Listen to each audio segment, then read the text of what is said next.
Question 3.23 What happens when metals react with acid? क्या होगा जब मेटल एसिड्स के साथ रिएक्ट करेगी?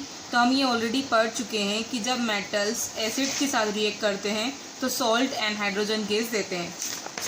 फिर यहाँ पर लिखा भी हुआ है metal plus dilute acid give salt plus hydrogen gas. पर क्या सारी ही मेटल जो होती हैं इसी मैनर में रिएक्ट करती हैं? चलो फाइंड करते हैं। सारे मेटल के सैंपल आप कलेक्ट कर लो सोडियम एंड पोटेशियम को छोड़कर, और अगर कोई भी सैंपल जो होता है टार्निश्ड होता है तो उसको रब करो, क्लीन करो सैंड पेपर के साथ में, और सोडियम एंड पोटेशियम को मत लो क्योंकि वो बहुत ज़्यादा विग्रियस होते हैं कोल्ड वाटर के साथ। Put the sample separately in the test tube containing dilute hydrochloric acid, और सैंपल्स को सेपरेटली अलग अलग टेस्ट ट्यूब में ले लो जिसमें HCl हो। Suspend thermometer in the test tube so that their bulbs are dipped in the acid. और क्या करना है, थर्मोमीटर को टेस्ट ट्यूब में सस्पेंड करो ताकि जो बल्ब होगा उनका वो एसिड में डिप्ड हो जाए।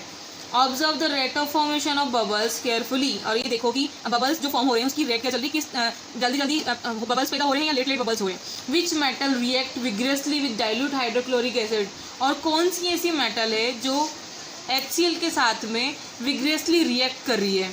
With which metal did you record highest temperature, कौन सी मेटल ने हाईएस्ट टेम्परेचर क्रिएट किया है जब उसने एसिड के साथ रिएक्ट किया है।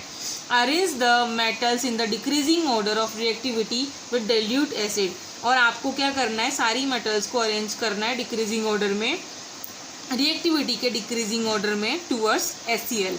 Right equation for the reaction of magnesium, aluminium, zinc and iron with dilute hydrochloric acid, और हमें इन सब के साथ में हमने रिएक्शन करवाई है तो इन सब की इक्वेशन भी लिखनी है।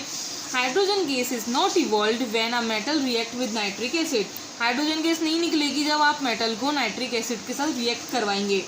It is because HNO3 is strong oxidising agent, क्योंकि जो HNO3 होता है वो बहुत ज़्यादा स्ट्रॉन्ग और ऑक्सीडाइजिंग एजेंट होता है। ये क्या करता है कि जो H2 प्रोड्यूस हो रही है उसको ऑक्सीडाइज कर देता है वाटर के साथ में, and itself get reduce to any of nitrogen oxide, और ये क्या हो जाता है, खुद रिड्यूस हो जाता है। But magnesium and manganese react with very dilute HNO3 to evolve H2 gas, लेकिन जो मैग्नीशियम और मैग्नीज होते हैं ये डाइल्यूट HNO3 के साथ रिएक्ट कर लेते हैं और हाइड्रोजन गैस इवॉल्व करते हैं। You must have observed in the activity 3.11 that the rate of formation of bubbles was the fastest in the case of magnesium, और ये भी तुम ऑब्जर्व करोगे कि जो मैग्नीशियम के केस में सबसे जल्दी जल्दी बबल्स क्रिएट होंगे। The reaction was also most exothermic in this case, और मैग्नीशियम का ही केस वो होगा जिसमें जब भी रिएक्शन होगी तो वो एक्सोथर्मिक रिएक्शन कहलाएगी, यानी हीट ज़्यादा निकलेगी। The reactivity decrease in the order Mg सबसे ज़्यादा होगी, फिर एल्यूमिनियम उससे कम, फिर जिंक, फिर iron. In the case of copper, no bubbles were seen and the temperature also remained unchanged. Copper के केस में तो बबल ही नहीं निकलेंगे और जो टेम्परेचर होगा उसमें भी कोई चेंजेस नहीं आएंगे। This show that copper does not react with dilute HCl. तो ये शो करते हैं कि जो कॉपर होता है वो डाइल्यूट HCl के साथ रिएक्ट ही नहीं करता है। Do you know? Aqua regia, Latin for royal water, is freshly prepared mixture of concentrated hydrochloric acid and concentrated nitric acid in the ratio of 3:1। जो एक्वा रेजिया होता है ना वो दो चीज़ों से मिलके बना होता है, hydrochloric acid and nitric acid. ये 3:1 के रेशियो में हम इन दोनों को मिक्स करते हैं, हमें एक्वा रेजिया मिल जाता है, एक सोल्यूशन मिल जाता है एक्वा रेजिया।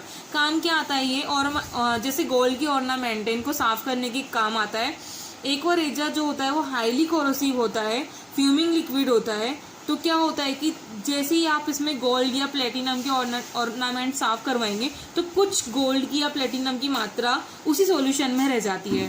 तो इसीलिए तो बोलते हैं कि बार बार हमें अपनी गोल्ड की ज्वेलरी साफ नहीं करवानी चाहिए।